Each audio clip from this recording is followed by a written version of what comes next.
What's up, guys? Welcome back to the channel. It's been a minute. I'm excited to be back on here, and today I am bringing you a review of the MEEPO V5. Alright, we're changing everything up on reviews. I'm starting off with what I think is the most important thing about a skateboard, and that is the use case. That's how I'm doing my reviews from now on. What is this board really kind of meant for in my eyes, and like, who is it really meant for? And who is it not really meant for? That's what I think the use case is. So for the MEEPO V5, I'm gonna go ahead and say that this board would be great for beginners, people that wanna kind of dip a toe into e-skate and they're not sure if they really wanna like stick with it, so they don't know if they wanna drop like thousands of dollars. Kids, I think kids would do really well in this, like a 13-year-old. People that wanna commute a short distance, like from their house to the bus or to the train or something, and you just want something like easy to carry. So those are the type of people that I think would really love this board and the types of situations where I think it would really shine. All right, so now let's get to some specs. Let's talk range. Range, you're getting 11 miles on the regular MEEPO V5, which is what I'm riding. They also have an extended range model that gets you 20 miles. So the standard range model right now is coming in at $449, and the extended range model is $150 more right now, so it's $599. This board will hit 28 miles an hour, so it's no slouch at all, especially for like a beginner, like I said. In the box, you get a manual, a very small remote. This is one of the smallest remotes I've seen, which is actually pretty sweet for being able to like slip in your pocket. Again, if you're commuting or something, you get the little charger cord for it, and you get a T-tool, and you get a charger. And it comes with a 6-month warranty. So let's start with the top down on this board. The deck is a Canadian maple deck. There's like no flex in this thing at all, but it is wood, so I like that for soaking up vibrations and like imperfections in the road. Having a wood deck is a nice ride in like the real world conditions. And something that MEEPO brought back from their early days is the handle. And it's this cutout in the deck. It makes it so easy to carry. I mean, this board isn't crazy heavy. It's 17.5 pounds or 19.5 pounds, depending on if you have the standard range or the extended range. But having the handle makes it not awkward to carry at all. It's so easy. It's something that for this type of a board, I think is a no-brainer. I love that they brought the handle back. This board is riding on RKP trucks, which I think are a really great truck that a lot of people don't look at enough. They go straight to like DKPs, and I love a good RKP.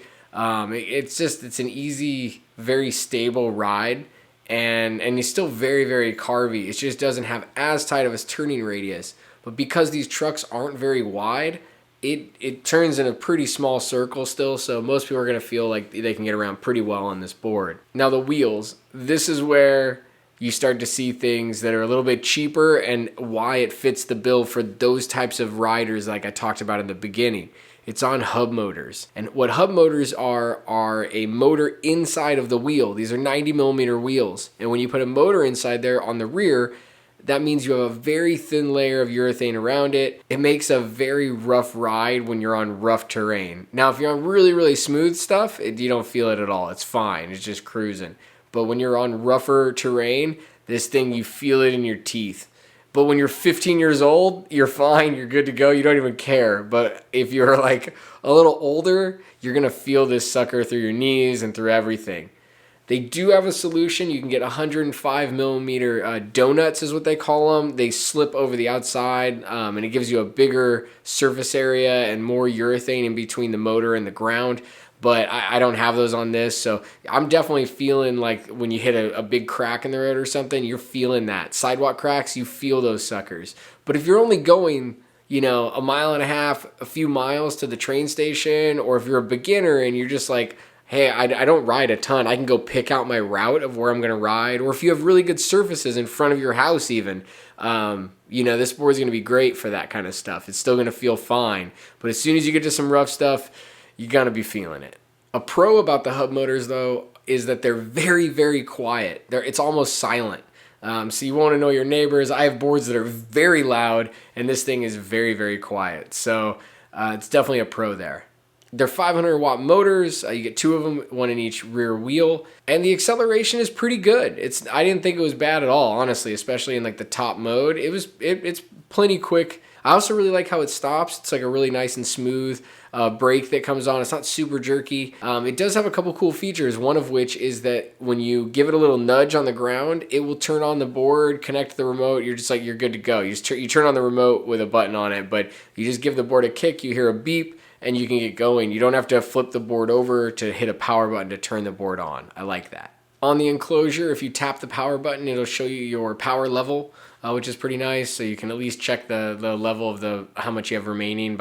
You do have to flip your board over, so it's not the most convenient, but at least you have the ability to do it. Some boards don't even have that. On the front and back of the deck are little bumpers to kind of protect it from little dings, or if you like pull your board up and you have it sitting on the nose, it won't mess up the nose of the deck. So that's little touches here and there that are definitely targeted towards someone that might be new to the sport or a kid. The board carves well, it stops well, it goes well. It's a good little board. It's not going to be what you buy and you're going to keep forever, so don't think that. More than likely, you're going to want to upgrade. But if you're just thinking about getting into e-skate, or if you're buying it for like a kid, or if you're using it as a commuter one, I think the commute is pretty cool if the roads are decent on that path.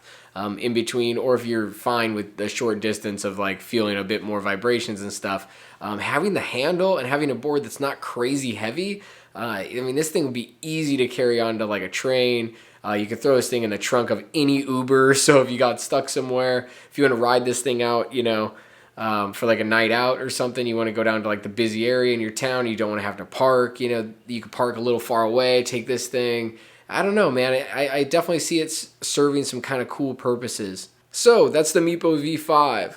It's a fun board. Thank you, MEEPO, for sending it over. If you guys are going to pick one up, use that link down below in the description. It'll help out the channel a little bit. If you have any questions or comments, drop them down below as well. I'd be happy to try to answer them. And I will see you guys on the next ride.